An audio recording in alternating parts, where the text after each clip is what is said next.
Hi, everybody. This is Carmela from Carmela's Rasslin Radio Relived.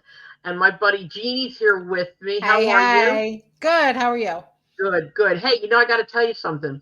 What? I made a Rasslin Radio page. So if anybody gets a friend request from me, it's legit. But I made a Rasslin Radio page. Oh my God. I cannot tell you how many people have offered to be friends that have their own podcast. It's unbelievable that they Wow. want to come on our show. They want to do this. They want to do that. Also, remember Rich Schwartz, my Yeah. friend Rich Schwartz? Okay. He talked to a podcast. No, he didn't talk to him. He listened to a podcast called Wrestling with the Devil. Okay. Okay. The gentleman's name is Lee Cole. He is the brother of Tom Cole, who was one of the young men at the time involved in the Ring Boy scandal in the WWF. Oh. Anyway, the name sounds more and more familiar to me. I can't picture him, but the name sounds very familiar. Anyway, God bless him. He committed suicide, and it really was got to him pretty bad. Oh And no. yeah, because nothing was being done about it. And back then, nobody believed anything anybody said.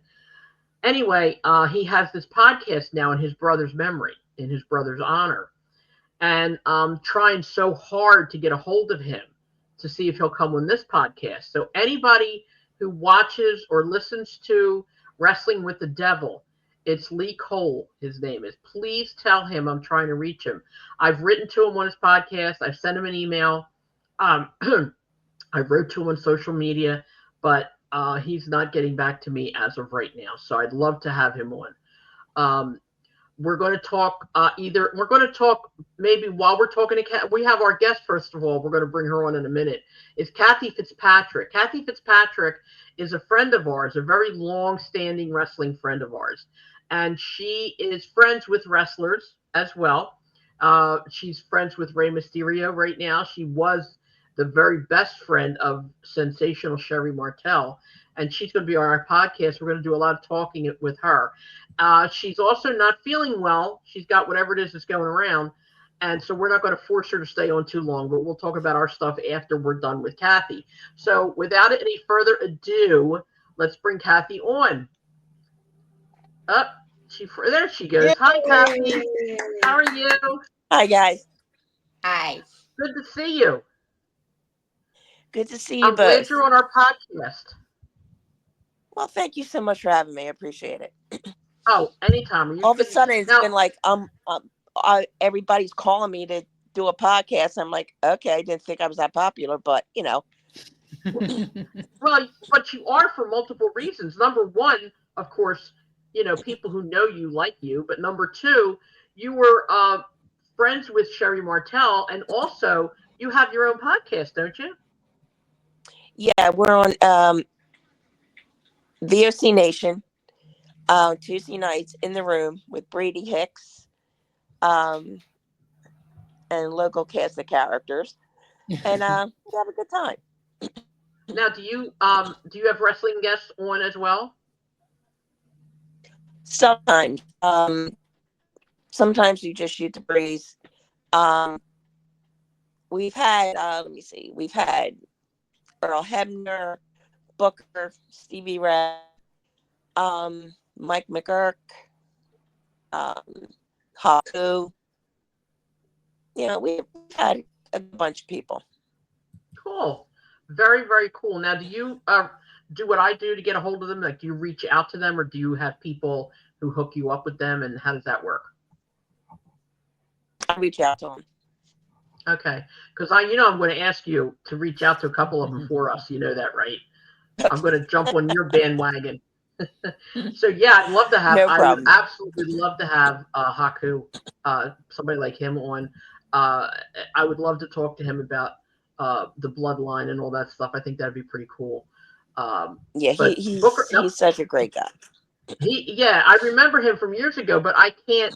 Like, it's hard for me to reach him. I mean, clearly you have other contacts that can help you out with that. Like, what's his name? Rey Mysterio. You and Rey Mysterio have been friends for years.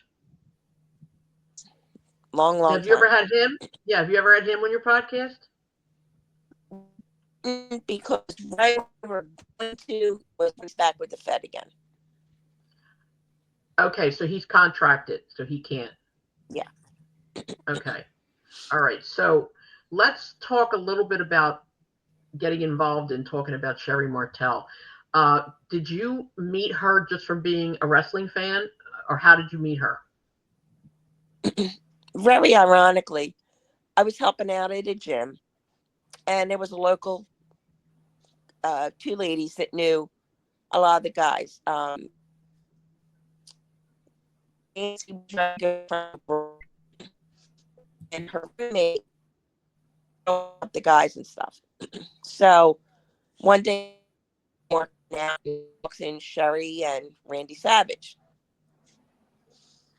Worked out, talked to him, joked around. The next time they were in Philly, WWE, Brett said, ask Kathy if she wants to come up.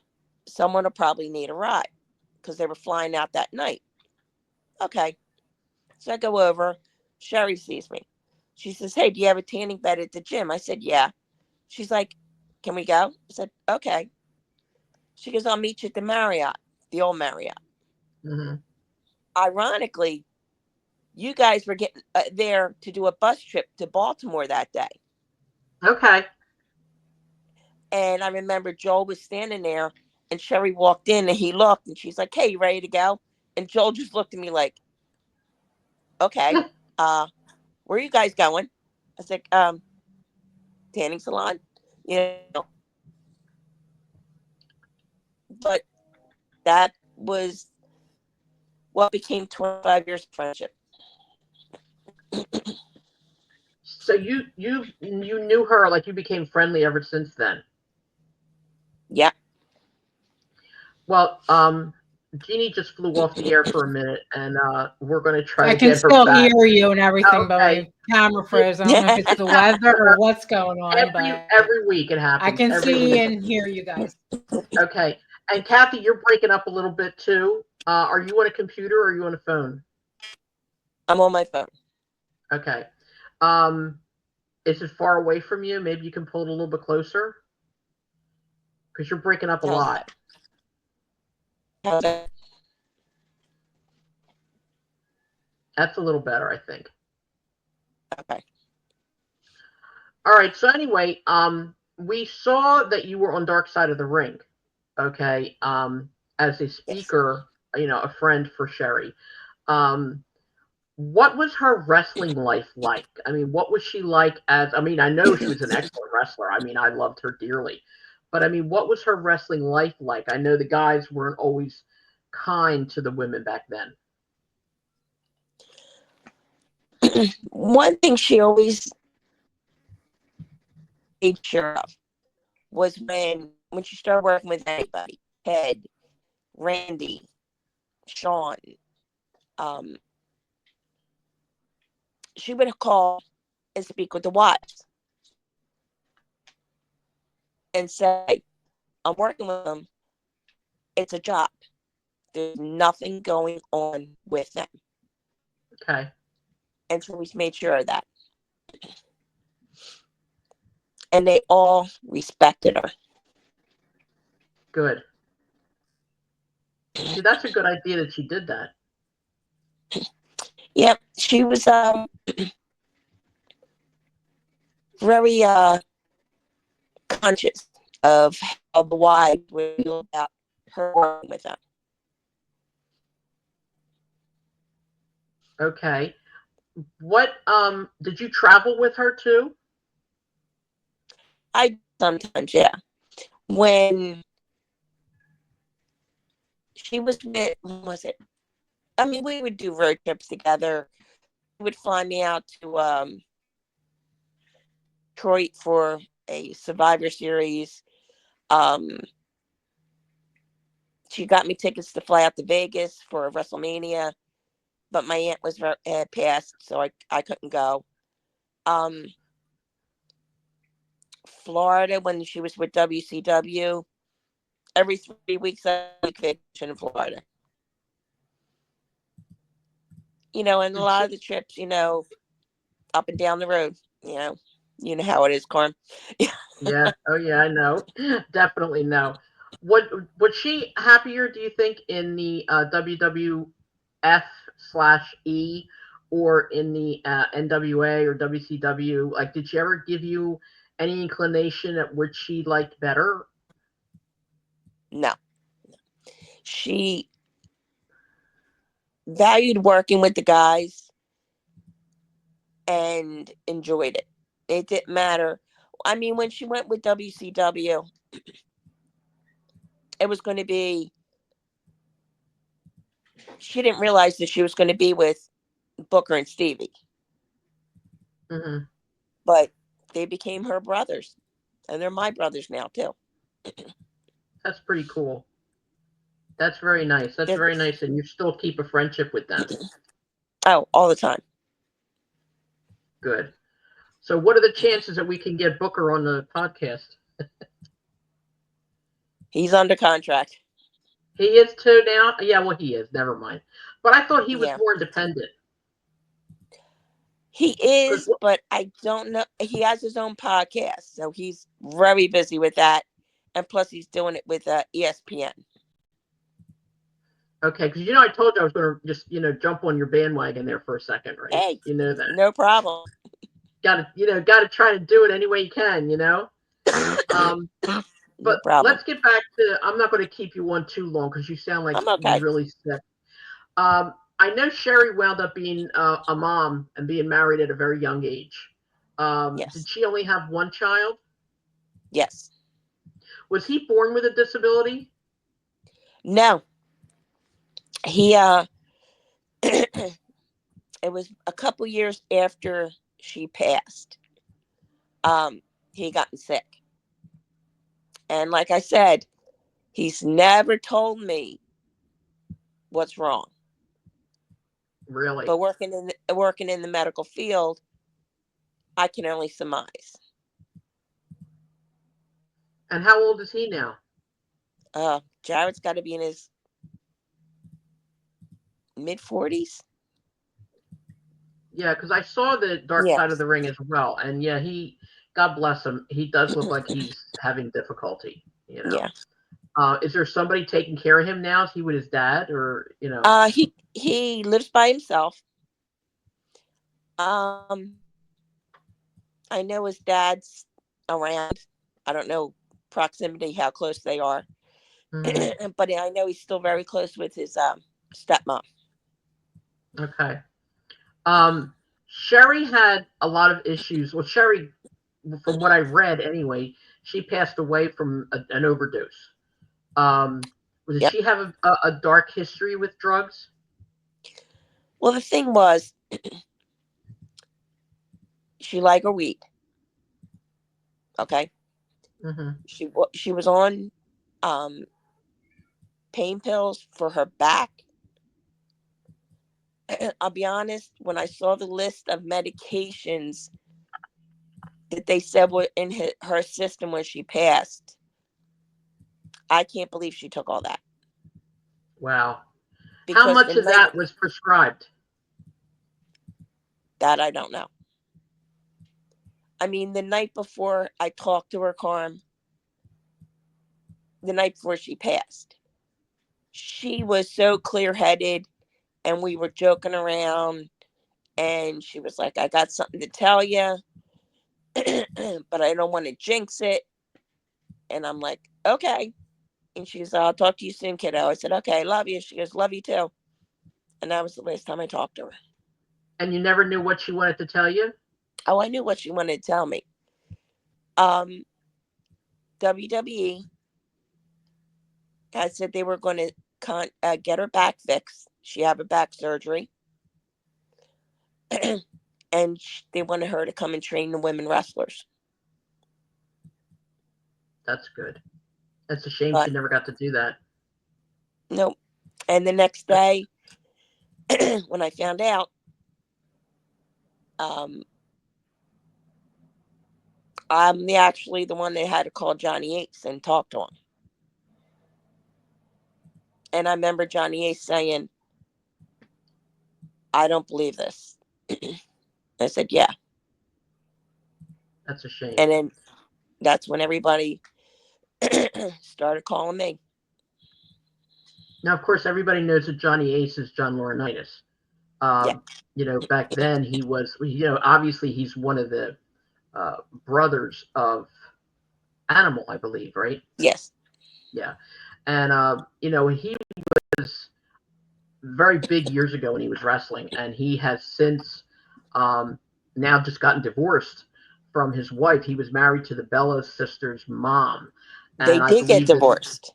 yeah, they did get divorced Okay. because of this controversy that's going on with the lawsuits and all that stuff, but that stuff is crazy. But I don't know, like, obviously not all the details, but she divorced him clearly because of that stuff. And I feel bad because Kathy's a sweet lady, very, very sweet lady. And it's a shame that this stuff happens. But getting back to Sherry, was she ever, like, did she ever have any feelings or relationships with any wrestlers that you're aware of? Because I believe the man she was married to was not a wrestler, right? He had trained to be a wrestler, but for some reason he couldn't anymore physically, his knees or something like that. Mm-hmm. I knew she many years ago, she had dated Hogan. And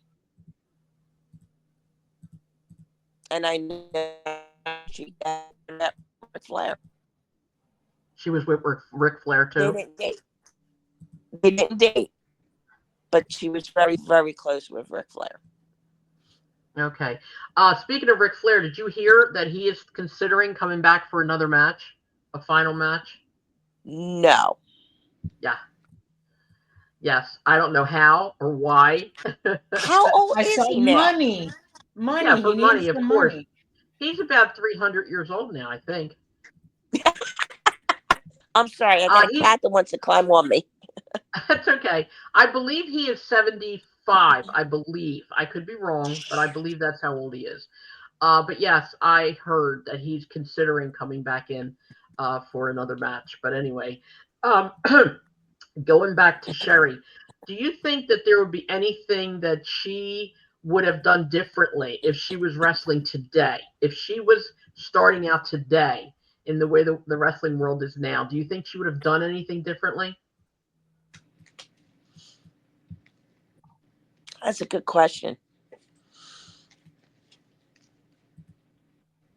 I don't think so. No, she would have done it the same way? Yep. Well, she was a force to be reckoned with. I'm going to tell you that because you already know that. But I also read that she used to help her husband restore houses, like, Yep.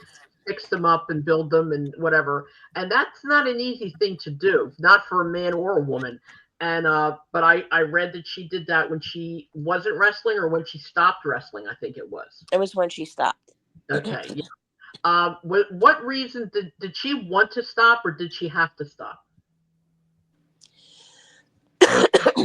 Well, the last time when she was let go by WCW, she failed a drug test, and nowadays they'll send you to rehab. Right. Then they didn't. Then she came up and she worked a couple of things with Smoky Mountain. She did a couple things with ECW with Shane Douglas. But I think she was always kind of one. She did a lot of conventions, little spot shows she would do. But I think the back pain and everything up. Bad cat. And it just got too much for her. It really did. Well, I met her a few times. I obviously did not know her like you did. I didn't have what you would call a relationship with her. I only met her a couple times. But she was, in my opinion anyway, a force to be reckoned with. I know I said this before, but she was tough as nails, and she didn't take any crap from anybody. And a lot of people hear the word drugs, and right away they have an opinion, like, well, the hell with everybody who takes drugs. They should know better. They should this, they should that, but they don't realize, they really don't, that sometimes this is not something you can just snap your fingers or clap your hands and it's over. Or, a lot of the times wrestlers from years ago, and this yourself, like you said, she had pain pills and a ton of medication, but that's what they did back then. It's not like it is today. If you don't feel good or if you're hurt, they'll take you out and you'll be on the shelf for a while, and they'll take you to specialists and therapy and blah, blah, blah, where you have people literally at your house. But with her, just like the other wrestlers from back then, it was like, your leg's broken. Is it hanging from a nerve or a vein? Well, guess what? Take a pain pill. You can still wrestle. We'll tape it together and you get in that ring. Yeah. And that's the sad part, because in order to keep your job, and back then, a lot of people didn't know what else to do but wrestle. But if you want to keep your job, you're going to get in that ring. And the only way to supplement the pain was horrific. The only way to supplement the pain was to take the pills, period. And I hate when people are so judgmental about that stuff, because it's not always the way people think it is. I remember one time she did a show in DC. She was with WWE at the time. And she was walking backstage and she accidentally banged a fire extinguisher. And it fell and it gashed into the back of her leg. Oh, wow. Went to the hospital, got stitches, came back and worked the next day. That's crazy. She took a lot of very, very hard bumps. When Harlem Heat, her were doing matches against the Nasty Boys. She was right in there with them. Yeah. And she's falling on the concrete and everything. One of the funniest stories I always love to talk about is she was working with Randy Savage against the Warrior. We're at the Spectrum. They're carrying her back. Warrior does that gorilla press and drops her. Oh, wow. So she comes back and she's they're carrying her back.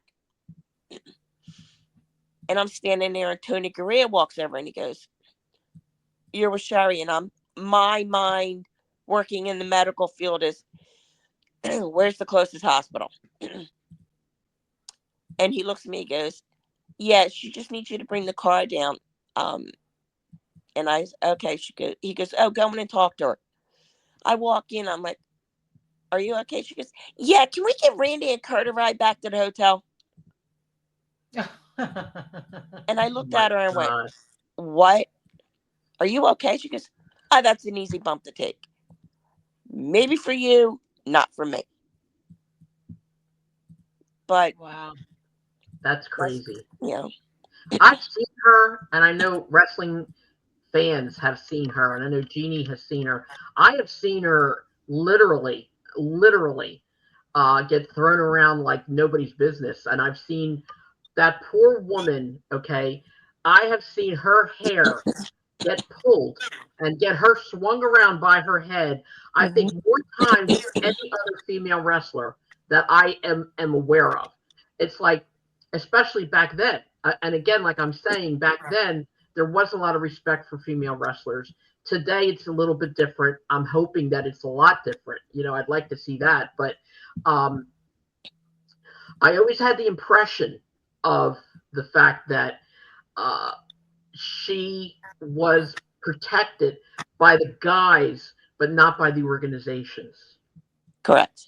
Yeah, and that's sad, because the guys seem to love her, and the organizations didn't care. They still don't really when you think about it. Like I said back then, and we talked to a lot of other wrestlers. Like we've talked to Baby Doll, we've talked to Davey O'Hannon, we've talked to oh my God, Jeannie, help me out here. We talked to Tom Brandy. oh yeah, Tom Brandy. We talked to Cody Roberts. We talked to Mick Manny Foley. Fernandez, Mick Foley, like so many people. And the bottom line is that you're there to make a living, but for some of these wrestlers, it becomes their life. Yeah. And that's the sad part about it, because unfortunately, like I'm still working and I love my job. I do. Yeah. Okay. I can't imagine my job being my life though. You know what I mean? I go to work to make money to support my family, and then I come home, you know. But when you're a wrestler, or I don't even know if it was like that in other sports. All I know about is wrestling. But when you're a wrestler, your whole life revolved around that ring and what you did in that ring, and your family and your children, your wife. They all had to sit around and wait for that uh, reward, if any, that you got from that ring. To have a family, to be a family. We had Harley Race's son, okay, Justin Race, and he was telling us, how things were when he was little, and his mom, was on our show just for a little bit. She's going to come back when she finishes her book, but it's hard to recognize, that these people suffered. They suffered terribly, and it never showed. It really never showed.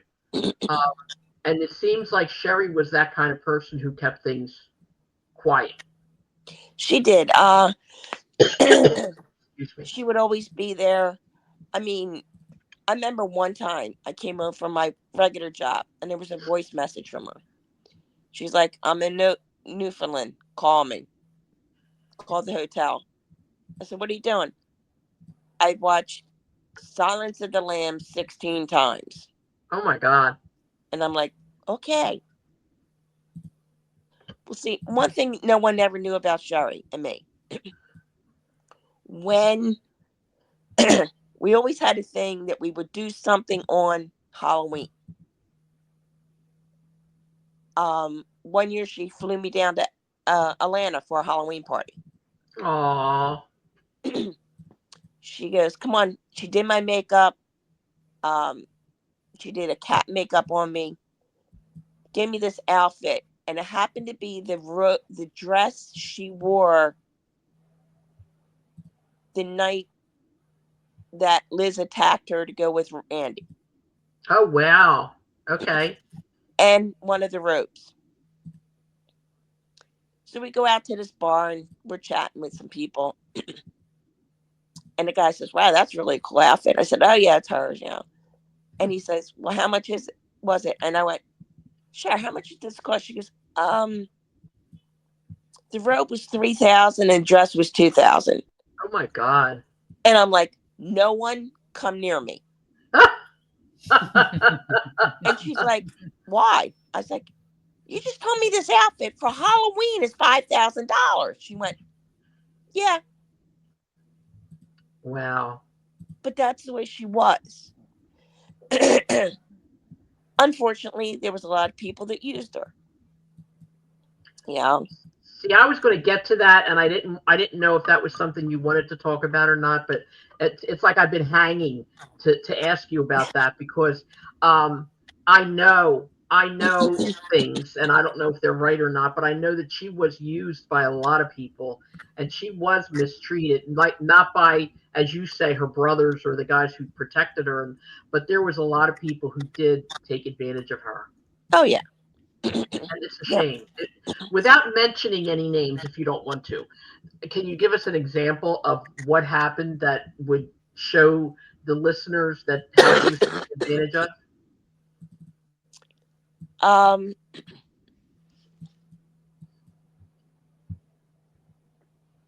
She met this guy.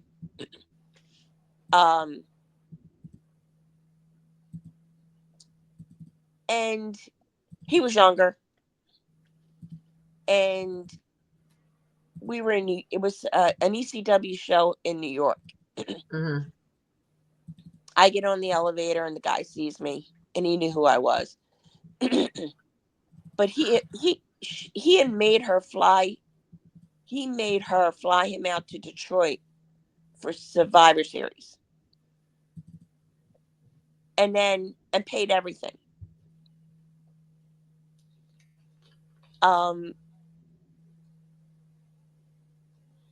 Then that night we were at the show.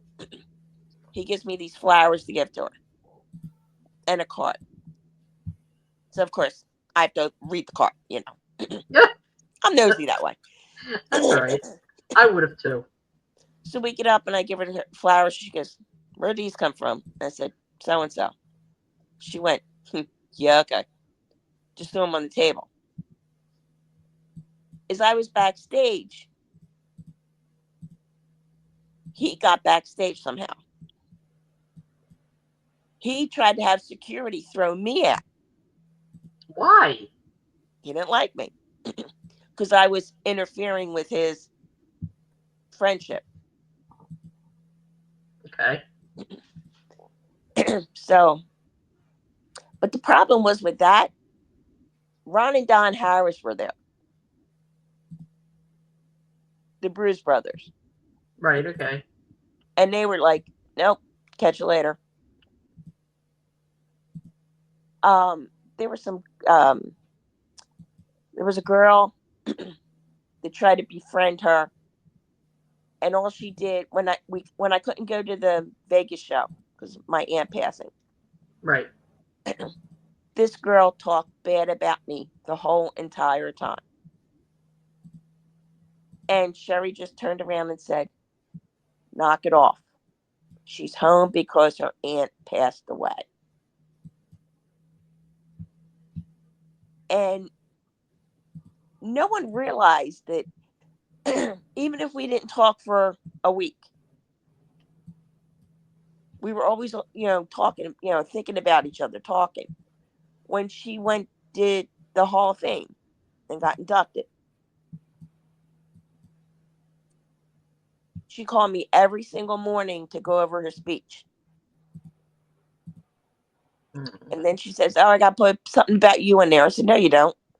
She said, "It's your time to shine." Aww. And then she, put me in her speech.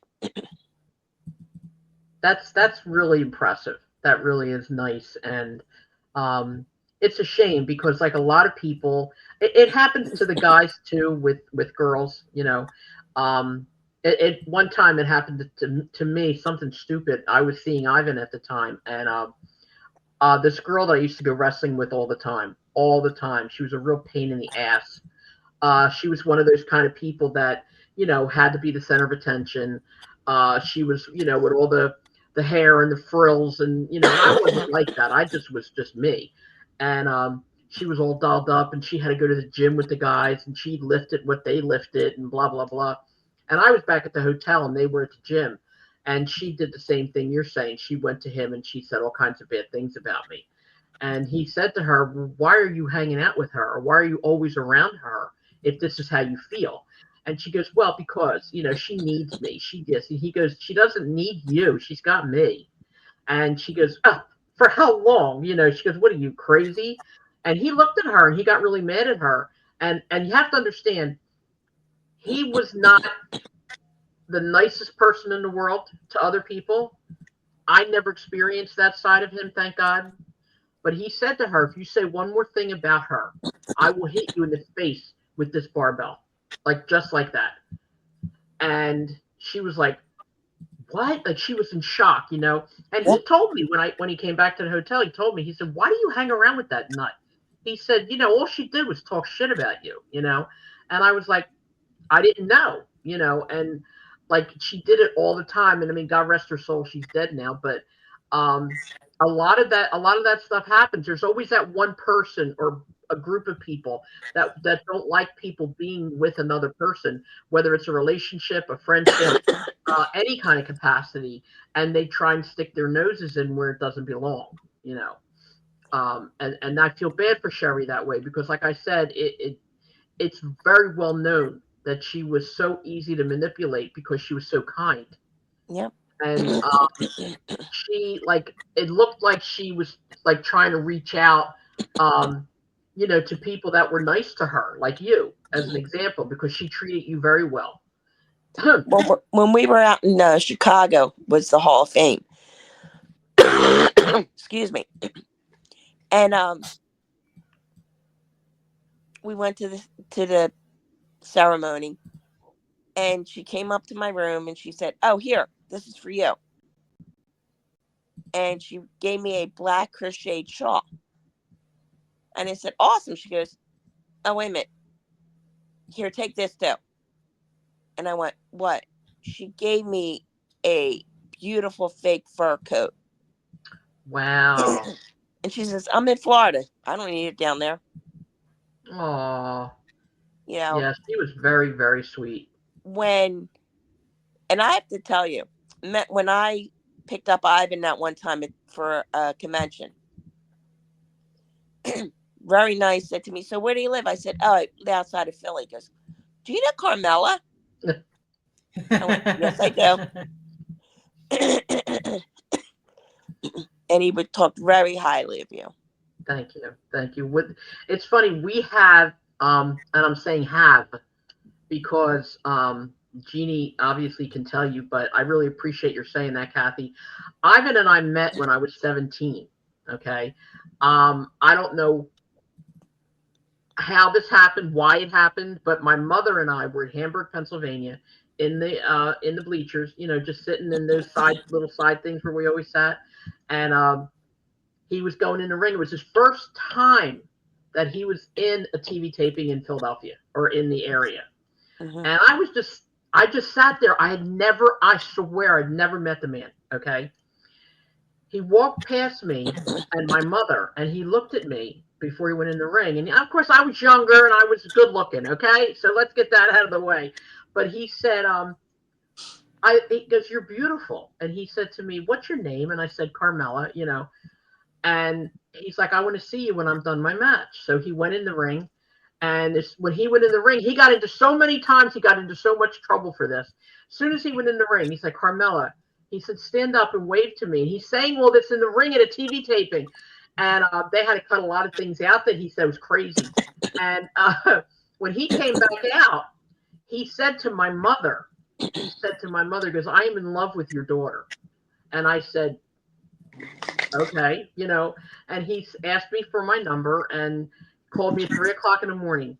And from that day forward to probably up to, what was it, Jeannie, 4 years ago? Yeah, when he was at the At the Icons of ECW Wrestling. Arena, Yeah, yeah. It was about 45, close to 50 years, okay? And when we saw each other, it was like nothing, like no time had passed at all. Mm-hmm. It was like nothing ever happened. And we were like there was still something there. It's always been there, and unfortunately, like a lot of people ask a lot of questions of why didn't you get married? Why didn't this? What?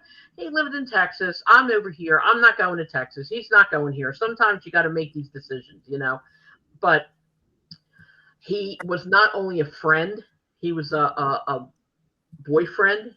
He Mm-hmm. was a wonderful person. My mother absolutely adored him. Every time he came into town, he stayed at my house, And like you said, with a lot of people, he was a protector. Him and SD Jones hated each other. I mean, a lot of wrestlers didn't like him. I'm not gonna lie. Okay, one day we'll do a whole podcast on him. But SD Jones liked me at the time as well. Okay. And I was trying to be nice to everybody. Like I was not that kind of person.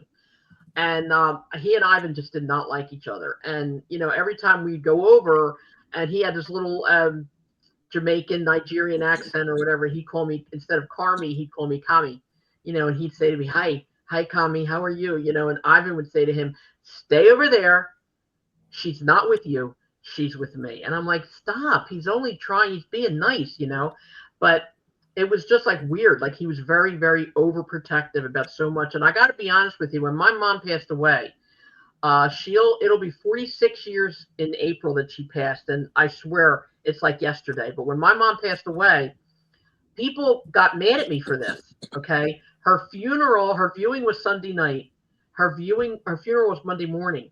Okay, Tuesday I went to Allentown to the tapings, and a lot of people thought that that was a terrible thing because I was in mourning, you know, and I didn't care what people said. I went because I knew he was there.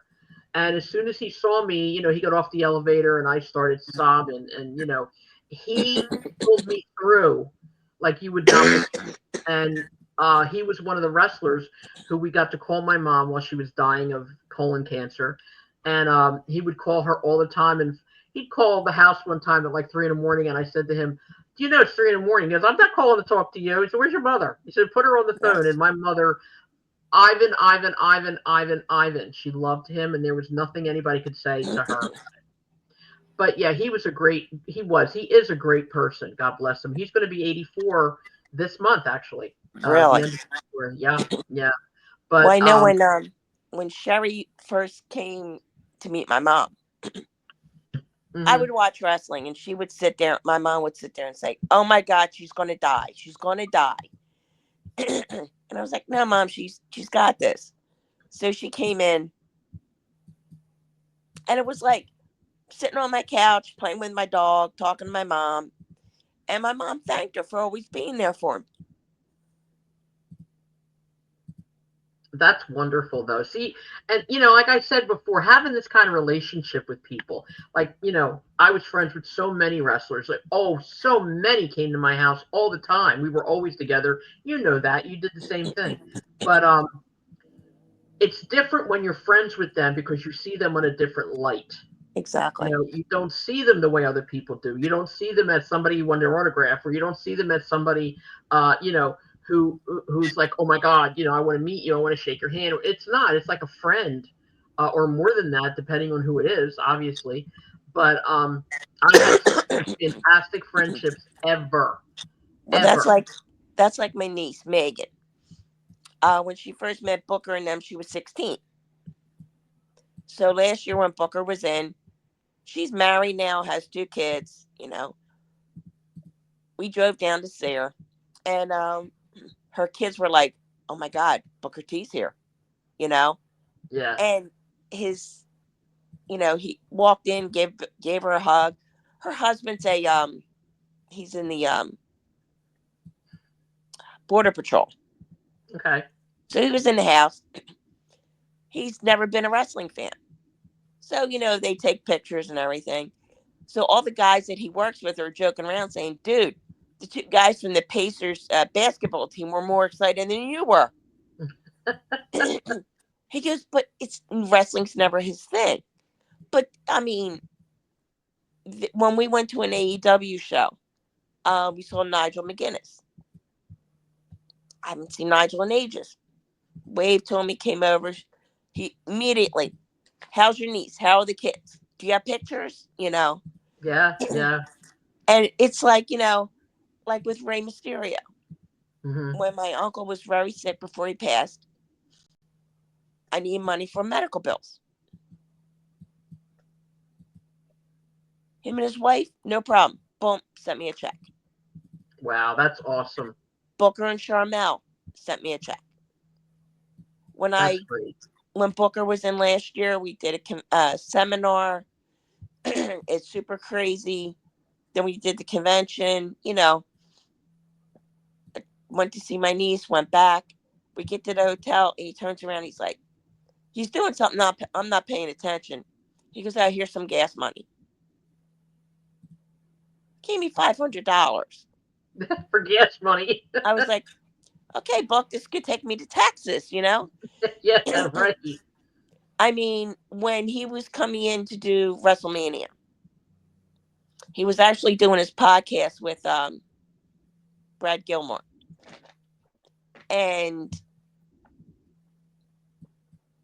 he was talking about the weather in Philly and what place to go for cheesesteaks.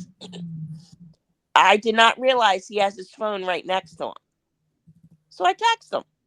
Next thing you know, I see on the podcast, he looks over like this at his phone, and I'm like, "Oh my God!" And he's like, "Yo, Brad, my girl Kathy Fitzpatrick goes in Philly, says, this is the temperature, the weather, blah, blah, blah. And this is where we should go for cheesesteaks.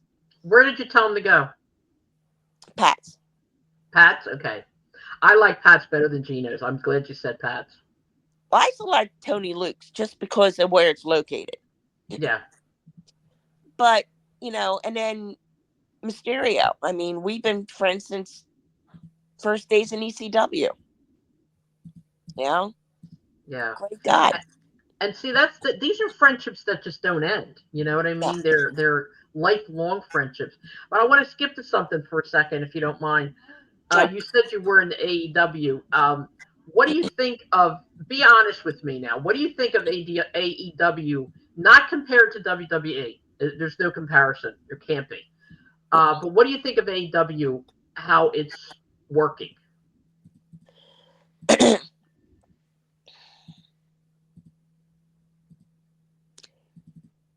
Straight, honestly, if Tony Khan would listen to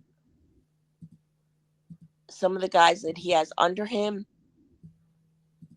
it'd be a lot better.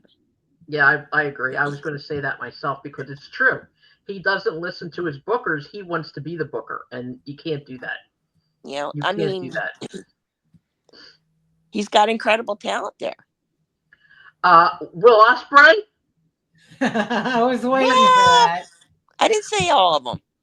I absolutely freaking love Will Ospreay. Okay, I do. I'm sorry, I do. If I could, trust me when I tell you this, trust and believe. If I could fly a broom around the world just to get him to come on this podcast, I would do it just to say, hey, look, I can do this. I'm cool. He does podcasts. I have been asking everybody I can think of. He does do podcasts. Okay.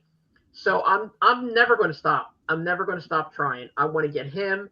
I want to get Toni Storm. I love Toni Storm. She's like my female Will Ospreay. I just love her. I do. Not a fan of Monet right now. She's a good bad girl though. She really is good villain. She really is. Yeah. But she's a really good heel. Not a big fan of her, but I do like what they're doing now with Jon Moxley. Yes. There's so much that they're doing that's good, And now, by the way, let everybody know, Edge changed his name.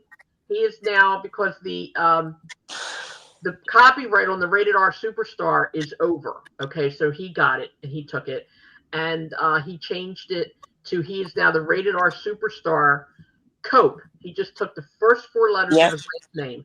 So now his name is not Edge, it's not Adam, it's Cope. So he is the Rated R Superstar Cope, and he just came back into the AEW. Well, you know that you remember Tony Chimmel that worked WWE. Yes. He does stuff with AEW now. Does he really? Yeah. I didn't know that. A friend of mine that works for AEW got me tickets one night. And he was laughing. He says, oh, it was for my birthday. We were all going out to Allentown. And I got the tickets, and I'm used to being on this, in the bleachers. He turns around. He says, I'm looking at the tickets. I'm like, second row on the floor. Wow. I was like, wow, thanks, Shane. And he went, I know, that's from Tony Chimmel. I went, what? What do you mean, Tony Chimmel? He says, when I put your name in, he went, how do you know Kathy? He goes, I've known Kathy for years. He goes, I've known her longer. That is so cool. I mean, and it was funny because that night I saw Jericho. Jericho just looked at me and went like, hi, how you been? I'm like, fine. And all these people are like, how do you know these people? I drove them. Yeah, exactly. Yeah, that's it. Well, I watched, I didn't watch World's End because the pay-per-views are $50 each. That's way too much money for me. But I did see the results, and I did see all the Instagram, and I follow, of course, Will Ospreay like everywhere. I would follow him around the world if I could. But and again, this is not an old lady past at a young kid. I know that's not it at all. I think he's an excellent wrestler. Oh, I he mean, is. 31 years old. He's got a girl. I don't care. I love him. I just love him. Okay. But anyway, he comes out, okay, and he wrestles Kyle Fletcher, who was his quote unquote friend, before. Got his face and his head ripped to shreds. He was bleeding everywhere, like Gordon Soley would say. He was a crimson mask, right? He came out, he beat Kyle Fletcher. He's talking to Renee Paquette, and he's saying, oh, with his beautiful British accent, he's like, oh, he goes, I'm okay. They're wiping his head while he's doing the interview, and he's like, oh, I'm okay. He said, I'm going to get back in there, and he said, I got to do this. So he came up to be one of the finalists in the championship that they were doing. And he wound up having to fight his mentor. And damn it, I had that guy's name all week in my head, so I didn't forget it. They call him the Rainmaker. I can't think of his name. But anyway, he fought him, okay, went back in the ring with his head all wrapped up, all right? Okada. There you go. Okay. Put himself back in the ring. His head's all wrapped up. He did lose to Okada because they're pushing Okada, but he had one of the most incredible times. He did 2 matches almost back to back, okay? Bleeding his ass off, all right? And then on Twitter the next day, okay, because I follow him on Twitter too, he writes this thing to the fans and he says, please forgive me for not winning. He said, I am so sorry. He said, but, I do the best I can to try to help you guys, enjoy the matches and enjoy wrestling. And I'm like, I got tears in my eyes now at this point. And he's like, you don't know how much it means to me when you guys clap for me and you guys, yell my name and this and that. And he says, I'm going to do my best. I'm going to try to do my best. But see, the problem is, and I also read this about him, that he decided when he first started wrestling, he was going to get into that really big, high flying and crazy twisting and turning jumps and all that. That's what he wanted to do. And now that he's only 31, it's already starting to affect his body. He already is getting hurt more. And he's already, in pain longer. And he said he doesn't know how long his future is going to be in wrestling. And I said to him, he didn't hear me, of course, but I said to him, you know what? You're not going to get out of wrestling until I meet you, okay? And I don't care what I have to do. I'm going to meet you, and you're going to be on my podcast. That's one of my manifestations I'm doing for 2025. Will Ospreay. He's going to be on my podcast. I know it. Carm, you do understand that when Will says that, and I'm sure he's a wonderful human being, but it's a work. Jeannie, do you know how easy it would be for me to cut you off? Yes.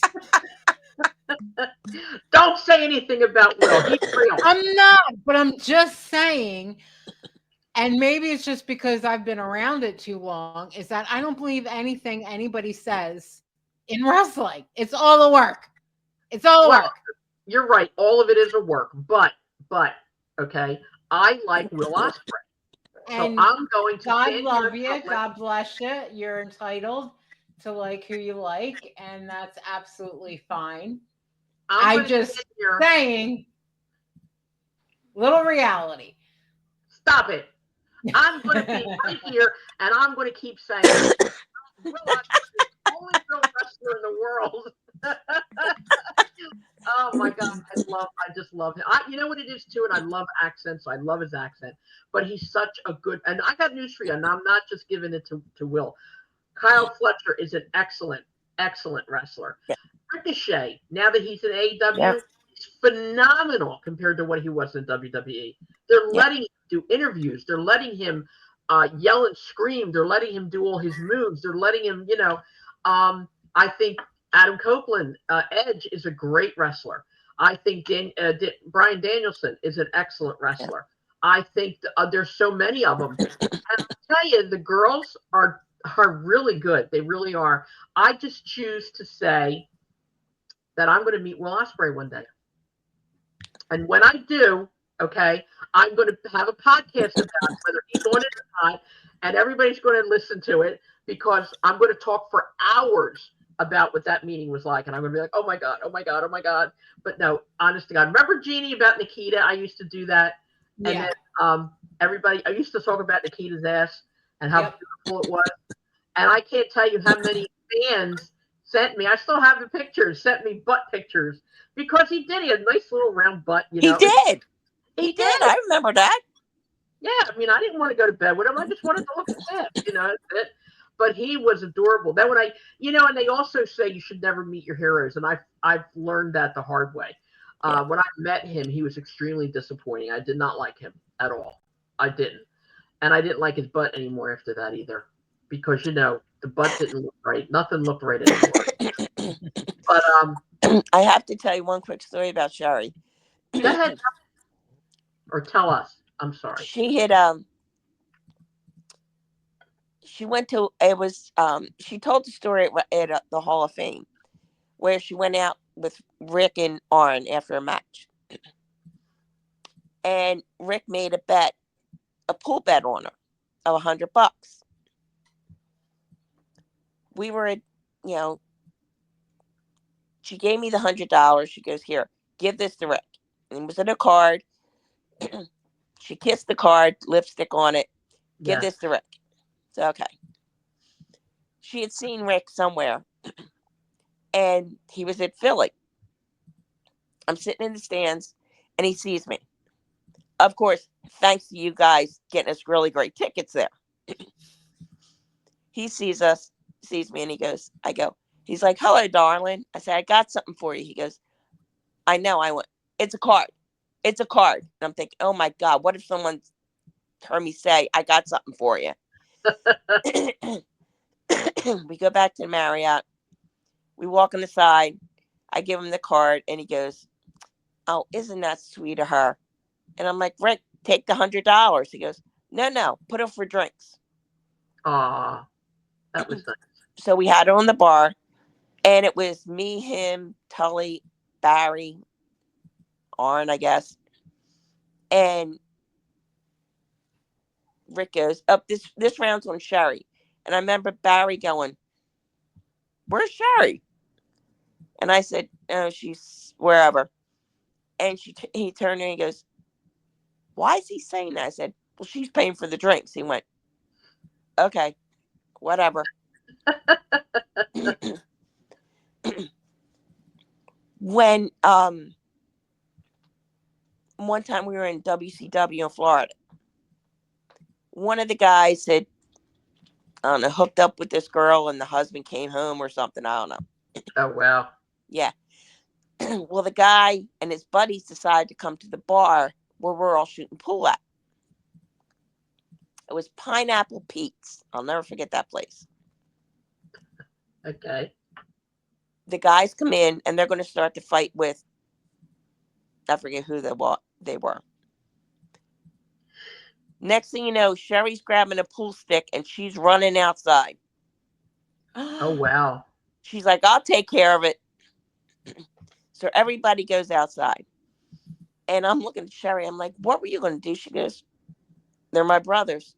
I stick up for them. There you go. There you And go. when she started working with Booker and Stevie, we were in Baltimore. She introduced me to him, and she said, this is my sister, makes her your sister. And that's anytime we talk, it's hey sis, you know. Yeah. The one night Booker, Charmel, and I, we were out with Jay Lethal and his family. Mm-hmm. And the waiter goes, well, who's paying for what? And Jay says, whatever.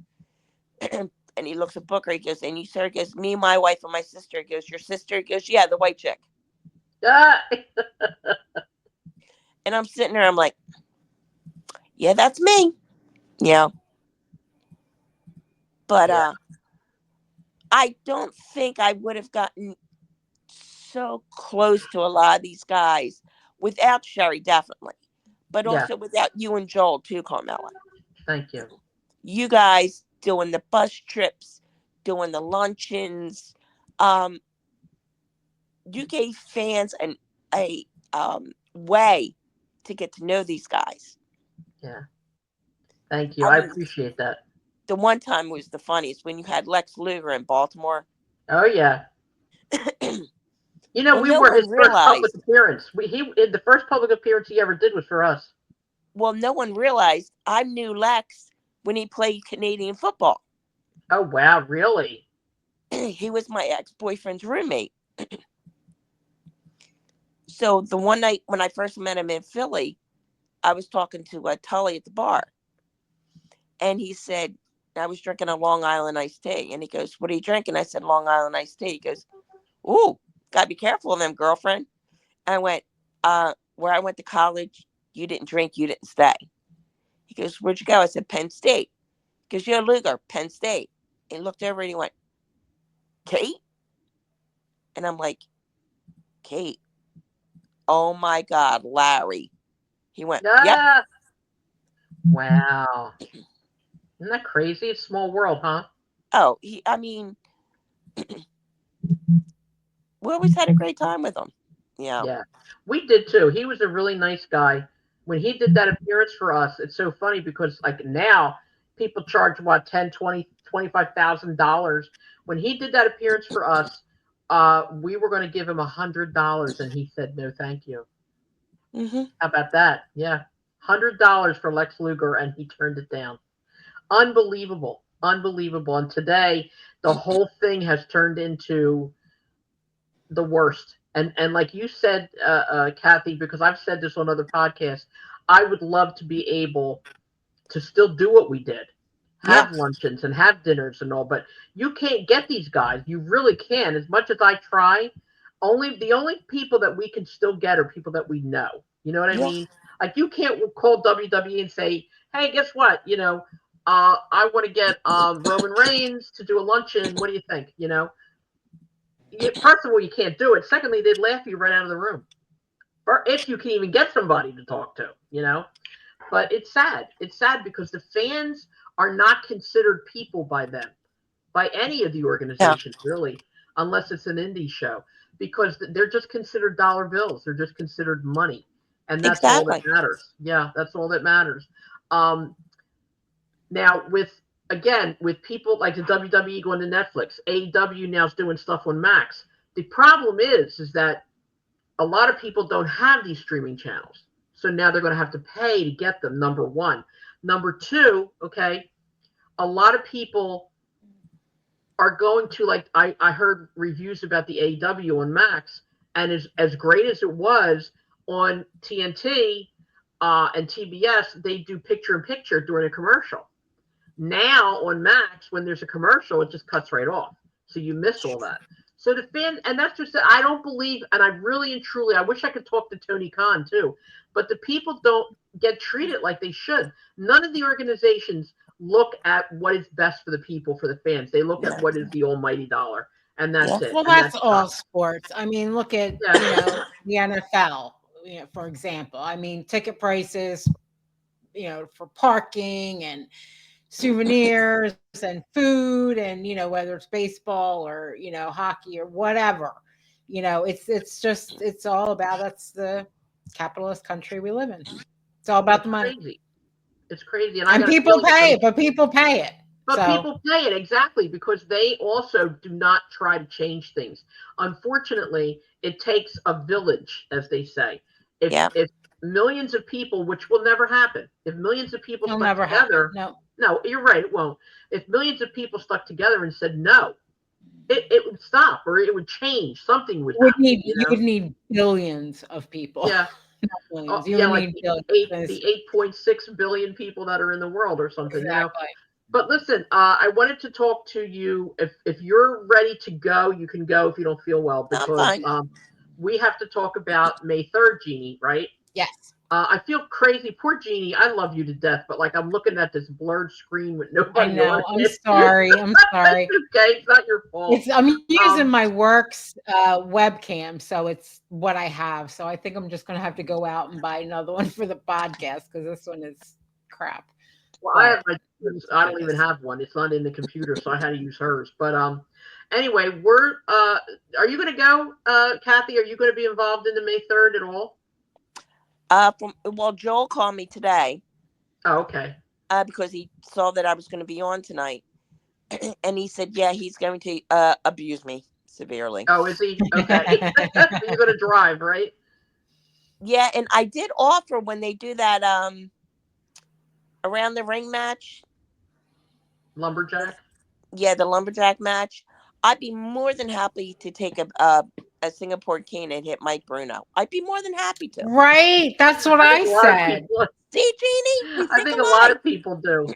And I even said I went to another. I don't know if you were at that ECWA show. It was a fan appreciations, maybe 5 years ago, and he was involved. Mike was involved in a lumberjack match. I can't remember with who, and might have been Jesse Carr.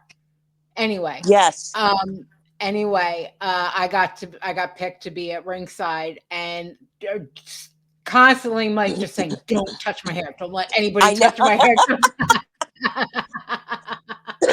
So I'm like, all right, payback. I mean, we all know why, but but I think I can honestly say, and with all confidence, that I am probably one of the people that Mike Bruno really doesn't like. I think I can say that with all confidence.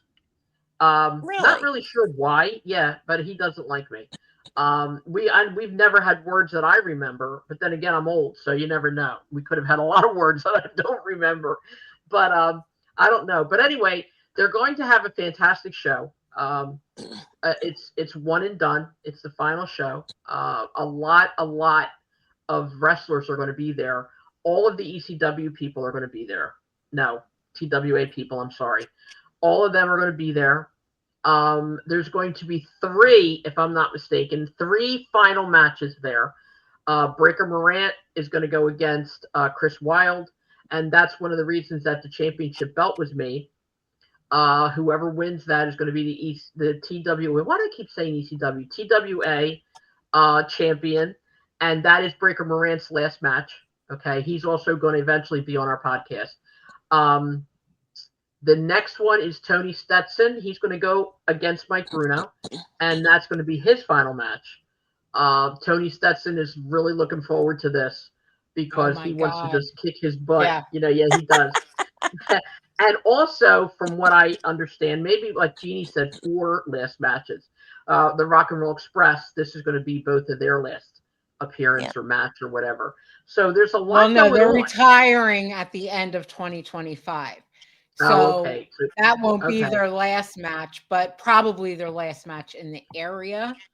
Okay. So it's part of their retirement. They're retiring at the end of 2025. So their last 2 Raw. So there's going to be a lot. And Baby Doll, my Baby Doll is going to be there. I love Baby Doll too. She was on our podcast, and I told her, like, Jeannie and I were sitting here like marking out, like, because it was like so. I actually never got to spend any time with her when we were working together with the NWA. I saw her a lot. Hello, how you doing? That kind of thing. But I never got to spend time with her.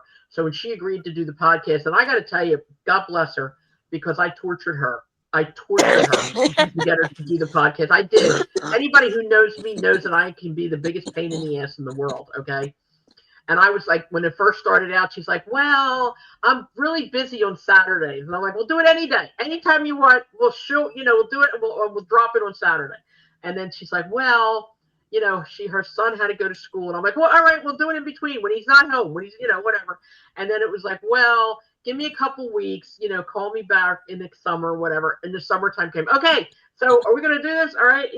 And like, she kind of didn't want to do it, I think, at first, but I was relentless. And I was like, I love you. I love you so much.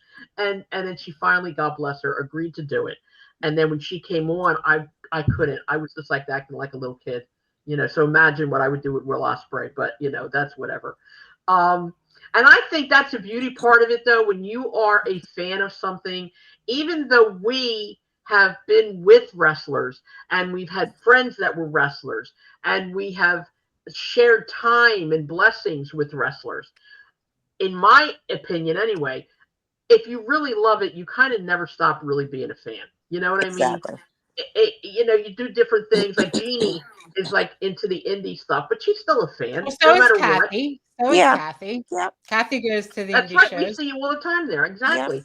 As a matter of fact, I'm thinking about hopefully going next week. We're going to next Super crazy. Friday, right, Jeannie? Yeah, super Yeah. crazy. It's super crazy again in Gloucester City. Oh, and your boy is going to be there, Devious Cass. Oh, is he He's got really? a match. Yep. Yeah, John and just it was so posted funny that. that I didn't tell you about that.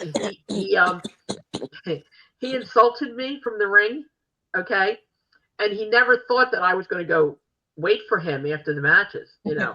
So here I am, this old lady sitting in the front row, all right, and he's in the ring, and he's looking at me, and he's something like, you know, what do you have to say, or what's wrong with you, old lady? And I was like, whoa, they were teasing him about being from Philadelphia, and I looked at him and I said, North Philly, yeah, and I looked at him and I said, I'm from North Philly too, and he looked at me and he goes, not looking like that, you ain't, you know. And I said, oh, hell no, okay, hell no. So at the end of the night, I said to Jeannie, I'm waiting. And he's just a little kid. He's so sweet. Anyway, when he came out, and again, this is something you have to learn to live with too, because wrestlers, when they're in the ring, whether they know you or not, sometimes when they know you, it's worse. They will always rip you to shreds, okay? Yeah. Yep. So when he came out, I walked over to him. I swear to God, the second he saw me walking towards him, he said, oh my God, I'm so sorry. He said, I didn't mean anything. And he doesn't know me, you know. And he's like, I didn't mean anything. I said, so I told him, I said, wait a minute. I said, what gives you the impression that I'm not from North Philly? And he goes, I don't know. It's just something I said, you know. And come to find out, we're actually both from an area that's relatively not far away from each other. I'm Really? from North Philly, and he's from Frankfurt. So technically, Frankfurt's Okay. not North Philly, but they're kind of not far away from each other. So yeah, so we had a nice little conversation. I would love to see him again. And then I met Primal Fear, who were wonderful guys, and we They're met. awesome. Yeah, they are. We met Denise and Darren, and they're going to be on our podcast. But if I can go, Jeannie and I are going to talk to Primal Fear and see if we can get them on our podcast. Right after, I think it is, Jeannie, right after Denise and Darren. I think it's the 17th. The 17th. I have. Yeah. And then we're going to have Heidi Lee Morgan back, which she was unbelievable. I loved her. She was very awesome. good. She really is. She's also a good friend. And she's going to be at the WrestleCon. Yes, she'll be there too. Okay. So the WrestleCon is in the morning. The show. No, it's not in the morning. Oh, it starts at 12. Well, to me, that's morning. It starts at 12 to 3, right? 12 to 3:30. I made a mistake. Joel called me last week and said, you got the times wrong. And I went, oh, what? And I said, oh, I did say 12 to 3. It's 12 to 3:30. Well, see, that's the good part about this. And I know he's going to watch the show, but he won't be calling me to say to me, it's not the morning. Yeah. Yeah. Okay. He would have weeks ago, but he's not going to do it now, but that's all right. And then I also gave the wrong time for the show. I said bell time was at 7. It's not. It's at 7:30 for the show. And then afterwards, there is an after party at the old Marriott Cafe. Old Marriott, our old home. Oh my God! Away from home. Our old home base. Yep, the old Marriott, which is now called DoubleTree by Hilton. Yeah. And there's a special rate for rooms, so you got to call right away. And you need, and I know Jeannie's always the one who says this. I'm going to say it tonight though, but you need the stub from the show, not the stub from the con. The stub from the show is what will get you into the bar. But wait, I'm a driver. Well, yeah, I got news for you. I had to buy a ticket. Jeannie bought a ticket. Buy a ticket. But anyway, we're all going to meet there, and it's nice memories. It's a lot of nice memories. Again, there's going to be Bruiser Brody's widow, Barbara Goodish, is going to be there. Missy Hyatt, Baby Doll. The matches, I don't have them off the top of my head. We have to get Bay Ragney to come back again and do another podcast. But I think it's going to be a good show for people who want to attend. It is. It's going to be a really good show. It's going to be. I'm so excited. May 3rd cannot get here fast enough. It really can't. I am so excited for this. I love all the guys and girls that are going to be there. The fact that Tessa Blanchard against Miranda Gordy. Miranda Gordy. Thank you. I can never Yeah. That's remember gonna her be first good. name. Yeah. That is, I think, is going to be the match of the night. Yeah. Sorry to It's say, going to be a but great match. nothing It is. against all the other participants, but that is going to be a phenomenal, phenomenal match. Yeah. I And went up Medusa. to about a month ago. Carl's Collectibles had Medusa Oh yeah, Magellan. She's going to be there too. So I went up yeah. to see her. And I was just standing there. And this young guy's talking to her in his video. And all of a sudden she looks up. She went, "Oh my God." And I'm like, "Hi." And she was laughing. And the guy's like, "How long did it take you to get here?" I said, "About an hour." And then I'm like, "Okay, I got to go." And she's like, "What? You just came up to say hi?" I went, "Yeah, that's all." You Wait a know, minute. Isn't Carl's in Philadelphia? no, Haverton. Oh, okay. All right. All right. I was going to say, how did it take you an hour? Because you live you said outside of Philly, right? Yeah, I live in South Jersey. Oh, She okay. lives near me, I think. Oh, okay. I live Well, near, yeah, yeah. All right. Are you going to go Friday, Kathy? yes. Good. Oh, hopefully I I'll did see you not there. know anything about the last show. Rob's like, Really? Rob's like, "It's been all over," and I'm like, "I did not see a thing." So as soon as Darren posted it, he sent it to me. He goes, "This way." I said, "It's in my calendar." But one time, Carm, we were up in you guys did a bus trip to New York for John Arezzi's convention. I get up there, Flair was there, and Buddy Rogers was there. Sherry was in town with WWE, but she was staying down the street. I'm walking down to meet her, and I see this person walking up, and I'm looking at her, and I'm like, I go, "Yo, dingbat." Mm. She came over. I have to find these pictures somewhere.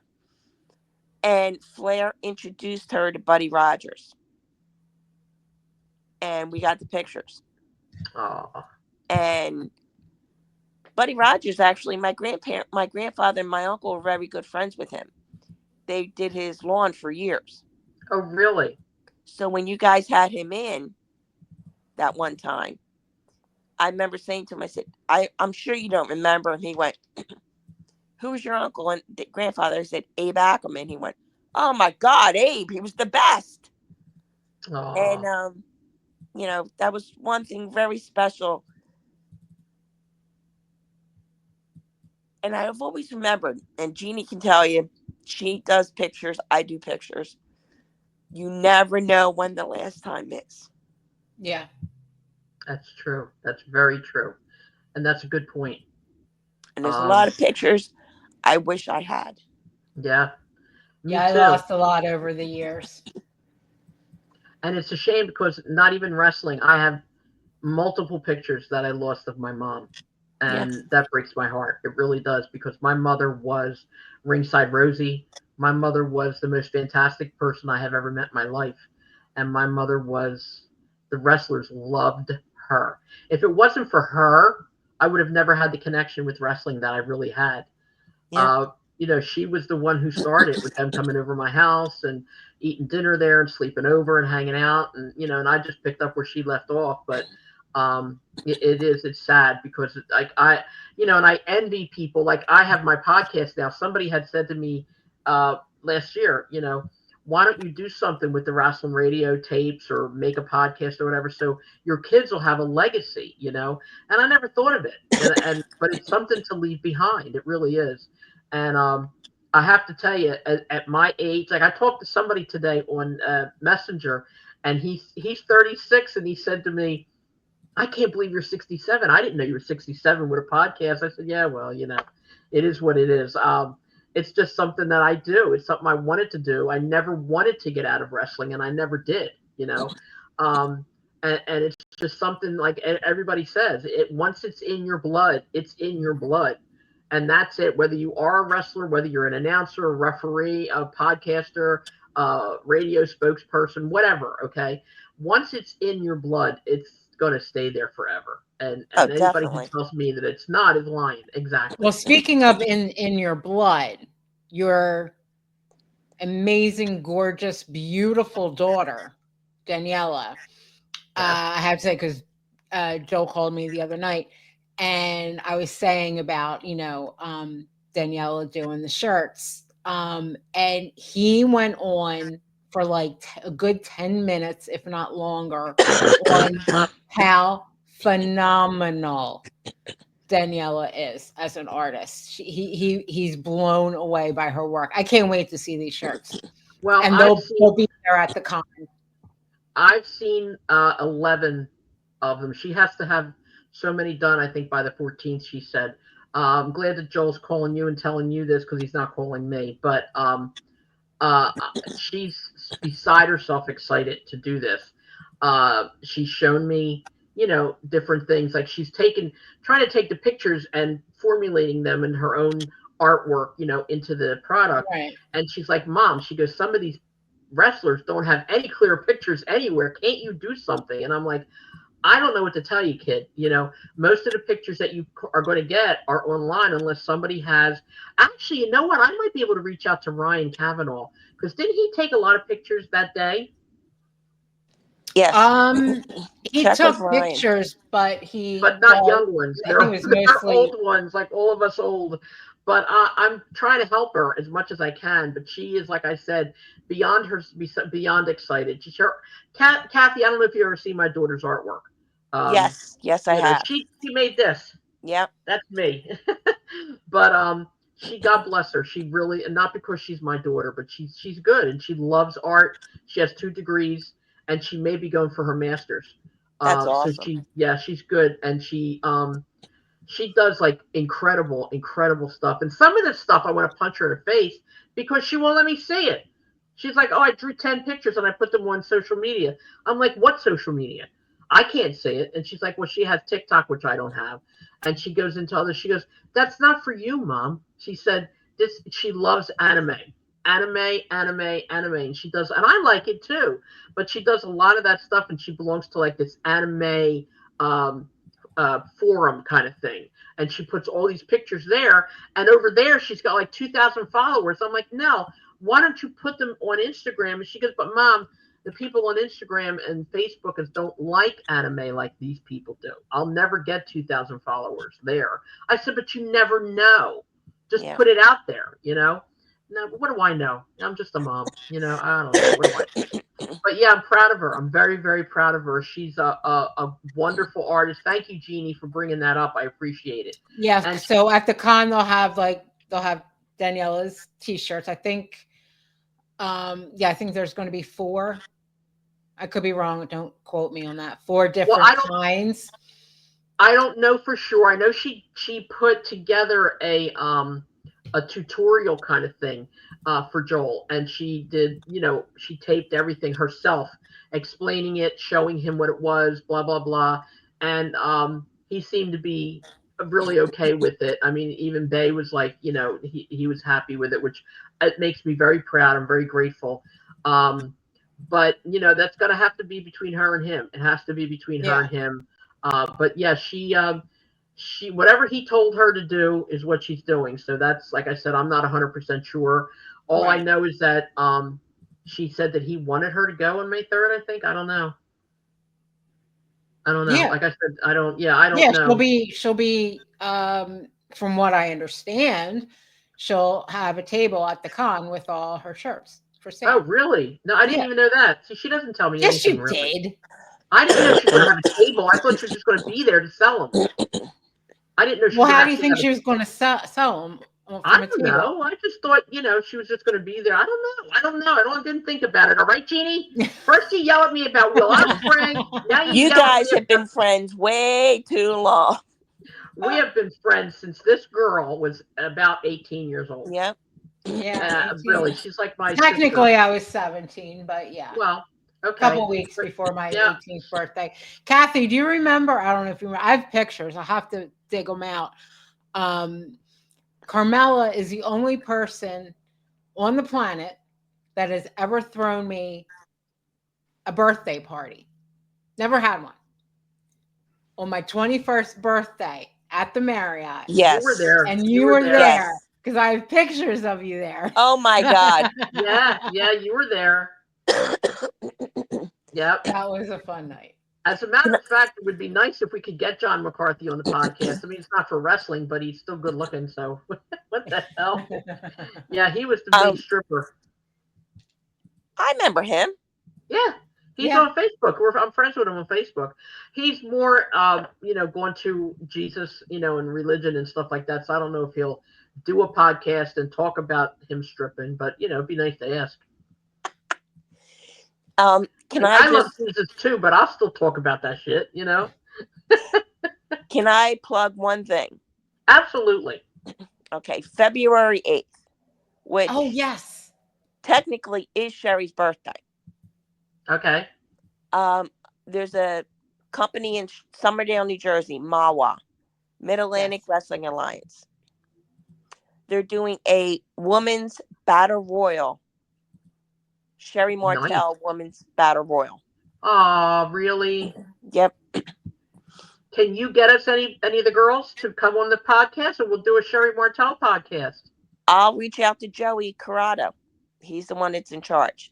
All right, and see, I can put as many as, besides Jeannie and myself, I can put 8 other people up on the screen. So there's 10 altogether.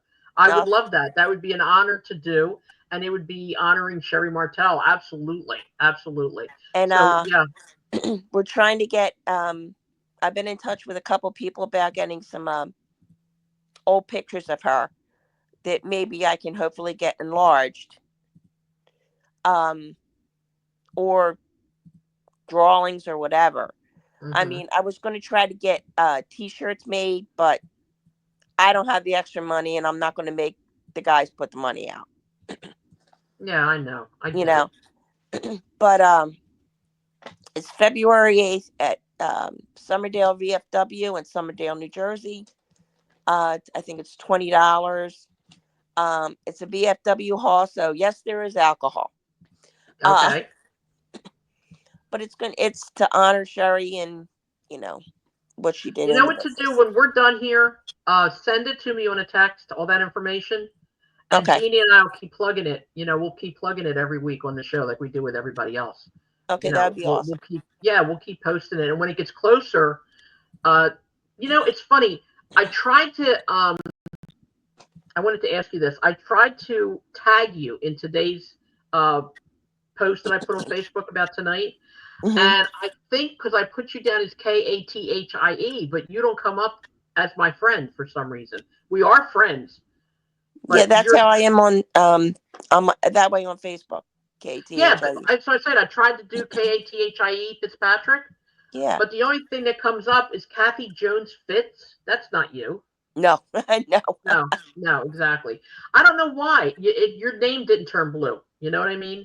It didn't highlight. But when I put the podcast up tomorrow, I'm going to try to highlight you again and see. If not, I'm going to have to let you know. I'm going to put your name there anyway. But see if it can get over to you so you can. And if you wouldn't mind, please share it with your people because I'm sure they'll want to see you on the podcast. So we're going to end the show right now. It's an hour and a half, Kathy. That's awesome. You poor thing have to cough your way through this whole hour and a half. But you know what? It was amazing. Let me tell you, those Tessalon pearls do not work, okay? You know what works? Do you have a sore throat? What? Do you have a sore throat? Not really. It's just that dry cough. Oh, okay. Because it's this old wives' tale, and it really works. If you take a tomato and cut it into 4 wedges, put 2 tablespoons of honey on it, and mix it all up and eat that. No more scratchy throat. No more pain in your throat. It's a throat thing. Oh, I have to check that out. Yeah, it's a lot of old wives' tale stuff, but a lot of that stuff works, Yeah, it's also a couple shots of whiskey. But anyhow. There you go. That helps too. I used to give that to my kids when they were little. Yeah. But thank you, Kathy. I can't thank you enough. This has been an honor. It's been wonderful. And I'm looking forward to hoping. It's my honor to have you, for you guys to have me on. Oh, God, no. It's our honor, believe me. And I'm looking forward to, God willing, seeing you next Friday, if the weather holds up, But we will be in touch, absolutely. and we will plug away at Sherry for you anytime you need anything. So just let us know. Thank you so much. Thank you. I'm going to take you off. Jeannie and I are going to close up. And I just want to say, mwah, bye, Kathy. See you next Friday. Okay, take care. Wow, that was pretty good. I'm still looking at a large screen here. Hi, Jeannie. I know. I'm sorry. I've been trying. Nothing's working. So I don't know if it just broke or I have no idea. Just get a new damn camera. Okay, we want to see your face. It's crazy because I feel like I'm just like talking to a ghost. You know how that works. But I love you dearly. Yeah, I love you I hope too. God, thank you that you're doing well and you feel okay. And I hope the new year is kind to you in all ways, and it's kind to all of our listeners in all ways. This will drop tomorrow, and we'll let everybody know as soon as it's out. Right now, I've had it. I'm done. And tonight is the first night SmackDown's going to be on for 3 hours. You believe this? I got to stay up another 3 hours and watch that shit. But whatever, I'm going to do it. It is what it is. Anyway. Yeah, no, I'm going right to bed. Yeah, well, I know. I wish I could. But I tape it. So you go figure out that logic. Every wrestling show I watch, every night of the week, but Thursday and Sunday, it's taped anyway. Okay, do I watch the tape? Yeah, after I watch it live. So, again, in the blood, Love you. Sometimes I think it's stupidity that's in the blood, too. I love you, Jeannie. I love you more. Okay, talk to you soon. All right, bye. Bye-bye.